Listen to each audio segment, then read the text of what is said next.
Hey, Mr. Ding, Jason. Ding, ding, ding, ding, ding. That sounds like an English bell. It is an English Mary bell. Poppins? Mary Poppins with a bell? Mr. Craig. Yes. Hello, looking Mr. Craig. The other screen in this time of challenge and difficult environment. Want to hear who we have, Mr. Yes, Jason? from the bunkers of dudes. Listen to this. We have Jared Bearded Bellmund. Ooh. Automates quarantine quoting and notoriously nails nonstop networking. You don't say, Mr. Craig. Let's I die. Buckle up. It's the Insurance Dudes Podcast. Boom! you got me. Take 6. So, Jared Bellmund, thank you. Awesome to have you here, man. Yeah, dudes, it's great to be on. How are y'all doing? Awesome, man. It's what do you- like Groundhog's Day. Yeah. It is, seriously. Should we play that music? Ba-bum, ba-bum, ba-bum. Honestly, I've been playing it like randomly here at the house because Have you? it's nuts. Yeah. It's going to be cold out there. Better wear your booties. Well, thank you for joining. Flanderson. Yeah. Guys. Needle Nose Ned the Head. Yeah. Bing! Because I sure as heck fire remember you. Well, welcome. We'll start it with the first question, which is, what was your first concert way back, way back? Okay, way back. Before you had the beard. Yeah, it was before the beard. I think I had like a really bad 17-year-old, 16-year-old goatee at that point. Oh, that's awesome. It had to be John Mellencamp at Jones Beach Theater. Yeah. Ooh. Wow. It was a That's good one. solid. And Yeah. that's That the is first time good. on that. If you said Beach Boys, I think I might. I don't know what I would have done. You guys get Got a lot of that. Beach Boys We've lately. had 4 Beach Boys.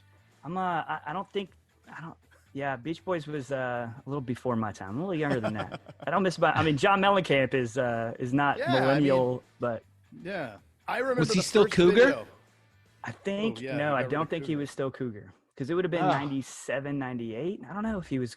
It's a good question. I don't remember. Well, so when MTV used to play music, the first video I saw was Jack and Diane. Like when it was the astronaut guy with the flag on the moon, and it was really MTV.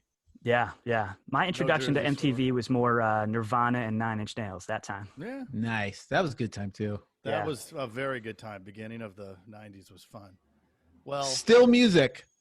Still music. Still music on the MTV.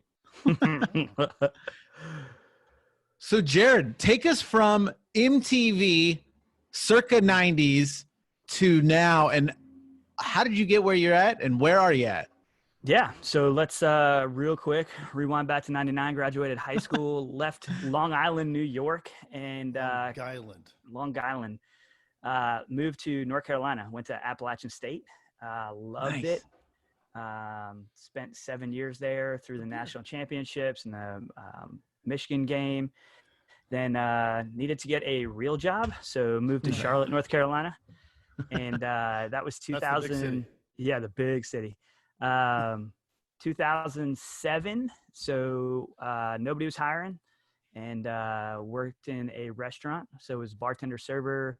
6 months later I was a corporate trainer. 6 months after that I was a assistant manager. 6 months after that I was a GM, and then I was their traveling GM, so I went around as their fix-it guy, all up and down the East Coast, Beckley, West Virginia, Durham, Mooresville, just go in, fix processes and systems, hire, fire, retrain, management, and then leave, which was a lot of fun. It was me, my Jeep, and my dog, and that was all my early 20s. Then decided I wanted to settle down, so they moved me back to Charlotte, and 6 months later, the restaurant they gave me to settle down in, we shut down.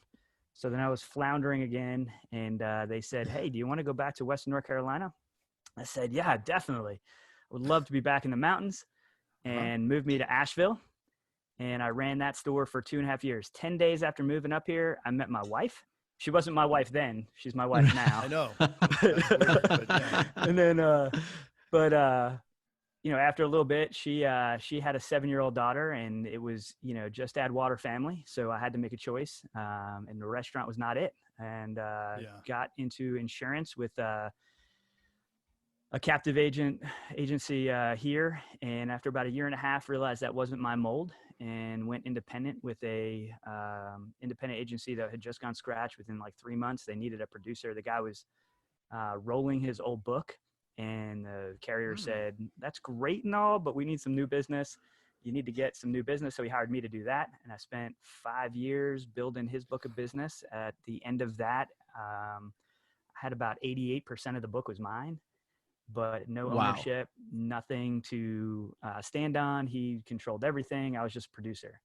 So had made some inroads with the industry through Agency Nation and just meeting people throughout the industry, and connected with Jack Wingate out of Greensboro. We know Nice. Jack. Yeah. And so Jack and I connected and talked a lot of marketing, a lot of agency. And for the first year I knew him, he thought I owned the agency I was at, because I was running all the marketing and running the operations. And when he found out I wasn't, we had a long talk. And at that point, it just wasn't the right timing for either of us to do anything besides what we were doing. And then a year after that, I just hit a point, and him and I was in Winston-Salem where his office is. And he said, let's have lunch. And he kind of threw down the gauntlet saying, hey, this is what I could do. If you can make it work, we can do it. And I came home, prayed about it with my wife for a long time, probably like 10, 12 days. And she finally said, this is the direction you need to go. She sat me down and said, this is the direction you need to go. And so Jack and his wife came up, met the two of us, and a few months later, we opened up the All Choice Agency here in Hendersonville, launched that January 2019. So it's been a year and a little bit, and couldn't be happier. Really hit my full stride as an agent and agency manager. So I run the whole operation up here in Hendersonville. It's a good deal. That is awesome. Awesome. How awesome to train and learn under somebody else. I mean, it's kind of a bummer you don't get to retain any of that business, but you also learned on their dime, and then you probably made some mistakes that could have cost you real money, but then now here you are and you've done it once. Oh yeah. This is this second time scratch. I don't necessarily recommend it, but I don't not recommend it. It's tough. It's tough. It's tough. But yeah, like you said, I mean, learned a lot, had to pivot a lot. And so now was very set in who I was, very set in what I knew I could do. And All Choice really just opened up more opportunities for me to be more of who I was. Okay. Is this your first or second pandemic? This is my first pandemic. Okay. Yeah. This is the first. Okay. Yeah. Well, how has that affected things? To be honest, it hasn't at all. We run so lean, and our technology is so strong that we didn't hiccup. I mean, That's awesome. Outside of the fact that I'm working in my 5-year-old's bedroom, but I thought that was your bedroom. Well, Jason, Lightning McQueen on the back. Yeah, you like that? I think yesterday there was like Batman up here, and I didn't know, and someone sent me a text after like 2 Zooms. They're like, you have Batman? I'm like, even better. Oh, that's awesome. Yeah. No, I mean, it really, and me working from home was a choice because my wife works in the school district. So she's packing lunches for all the kids that are unable to be fed. So she's doing a great service, and I want to support her in that. So I'm home with the kids, and it was a choice. I could have worked in the office, and it's just me, but I'm here. And it really was nothing. I mean, outside of, for the first week, I had my laptop like I normally do at home, and everything was fine. And then when we realized it was going to be 30 days, I was like, you know what? I miss my big screens. So just went, unplugged, plugged back in. And like I said, without a hiccup, we went right into it. And our marketing hasn't changed. We pivoted, of course, on some more relevant topics, but the strategy's the same, the way we're operating. And to be honest, I've spent 7 years networking and setting up relationships, and like you said, making the mistakes and learning how to operate in a lean way that I'm probably getting more calls from loan officers now saying, hey, we can't get a hold of somebody. They're not answering emails quick. Somebody doesn't have the information. Can you fix this today? And so I'm blowing up this week. Nice. That's awesome. Can you maybe talk about some of those processes? Because some of the agents, it's so divided these days between the high tech agents and then some that are still following some processes from a few years ago that might be in some trouble. Yeah. So for us, it was, how do we do what we do, but better, faster, stronger? So we literally just wrote out what we're doing. So, and for Jack and I, that's a lot of what 2019 was how do we automate, use technology, whatever it is, use video, better quoting proposal system, whatever it was. But it was never, hey, here's a cool tool, let's figure out how to use it. It was, hey, here's a problem in our process. So the first one we hit was, I'm a big networker, so I'm a lot of handshaking out at events in the community. And I had a hard time going from that contact to get a meeting. And so we just created an automation where after I leave a networking event, I can enter their information. It puts them into a funnel to get to a coffee or a phone call. That's it. And then we just did that step by step through our funnel.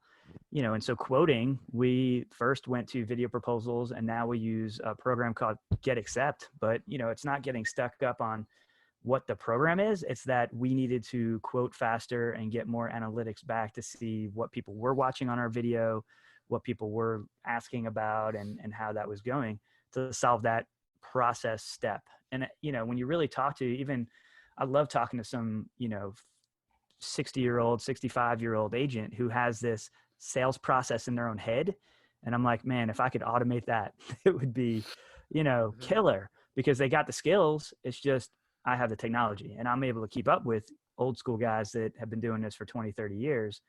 And I've been around 7 years, but I can keep up with them on the relationship side and the sales side because I'm empowered by that technology through the system.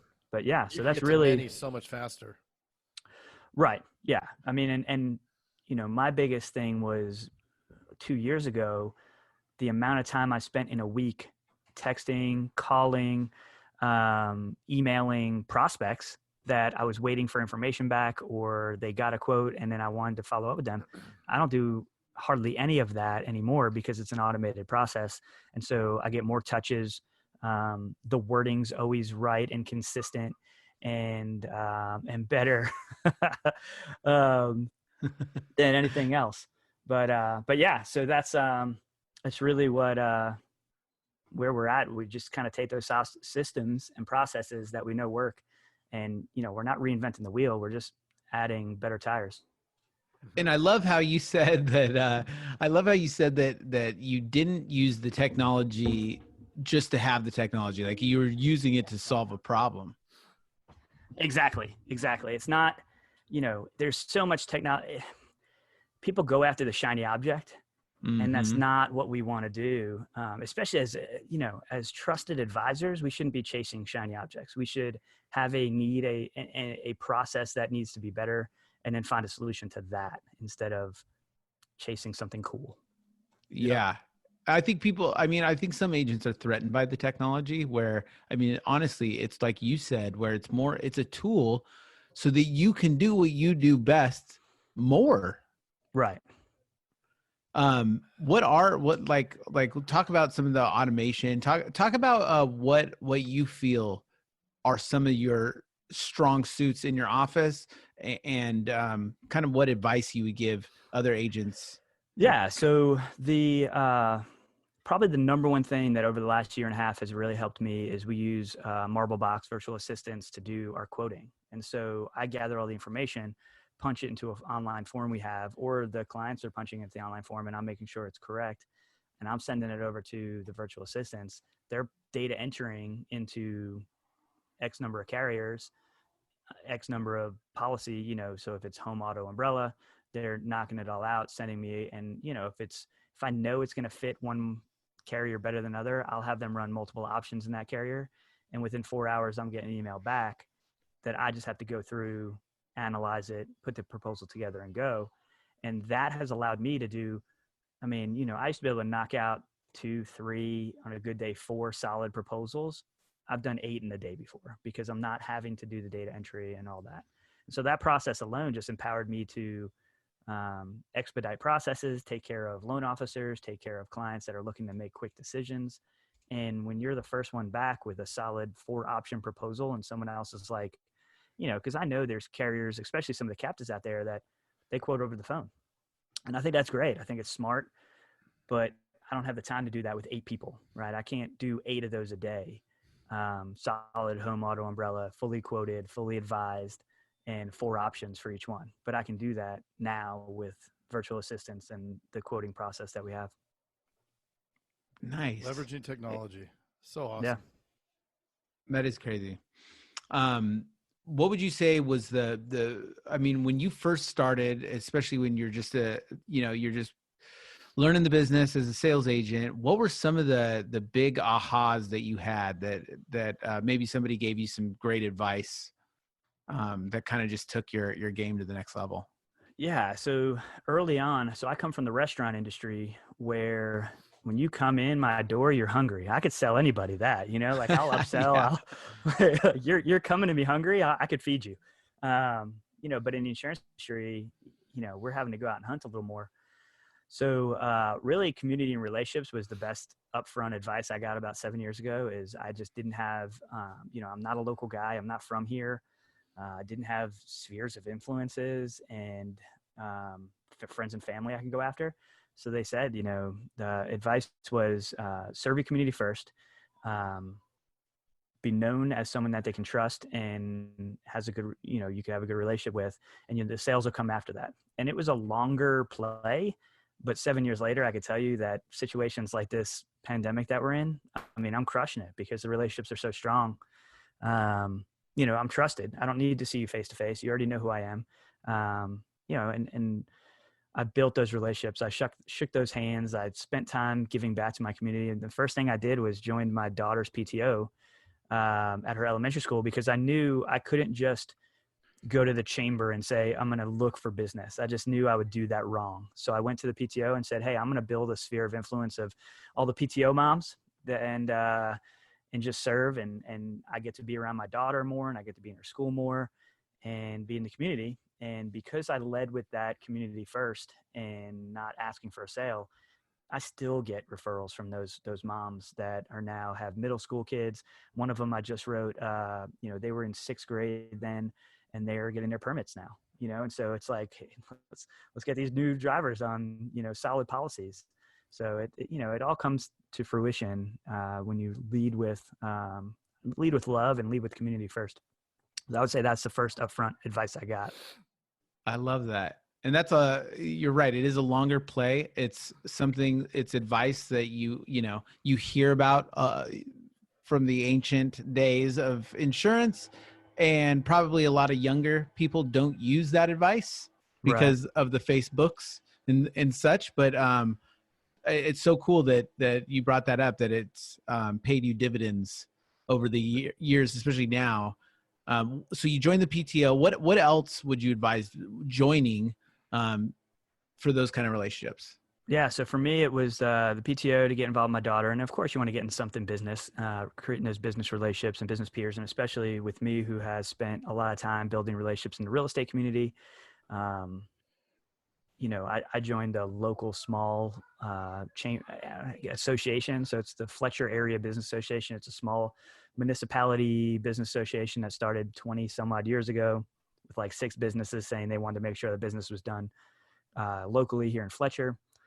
And so I joined that, and one of the guys was like, hey, you want to get involved? And I was like, of course. Like, that's always my biggest problem is, if I'm going to do something, I'm going to be all in. And so joined the board 8 years ago. And now I've been president. This is my 3rd year. And, and that's the kind of stuff that really pays off, is when you don't only just show up. So I know all these people that come to chamber events and show up at the after hours and drink a beer and are seen, but they're not giving to the organization. I've been the president. This is my 3rd year as president. I've been on the board for 8 years. I'm involved in the chamber. I'm on the board at the chamber, which, to be asked to be on the board at a chamber is a big deal. At least it is here. And so it's not just me showing up and trying to get business. It's me actually working in the industry and the economy of the community. And that's really where I put my heart, is to those associations, to the chamber, and to the school districts, and really poured my heart into that. That's Jared, really cool. That's awesome, man. As we get up against the clock here, if people want to find you, learn more about you, other things that you're involved in, what's the best way to first get in to get a hold of you? Or Yeah. So Jarrett.Bellmund at allchoiceinsurance.com. You could always email me there. I'm on Facebook, Instagram, LinkedIn is always good. Feel free to connect, follow me there. I'm a heavy Instagram stories guy, so that's always a fun way to follow me and to get to know me personally. And then, of course, All Choice is on all platforms too. So All Choice Insurance. Awesome. And I see you have a YouTube channel. Yeah, we do. YouTubes? So I have my own personal YouTube, and we've been really pushing more All Choice YouTube. So I do a weekly podcast also. It's community based, but if there's any agents out there that are interested in knowing how to impact your local community and economy that way, you can check that out. Yeah. Perfect. How can they find that? So that is the Jarrett Bellmund Show, and it's on, all the normal podcast sites and then YouTube. So. Well, cool. If you just shoot us a quick message with all the links, we'll throw them. We'll be able to capture those, throw them into the notes. Awesome. So anybody listening right now, they are down there because we just time traveled for you.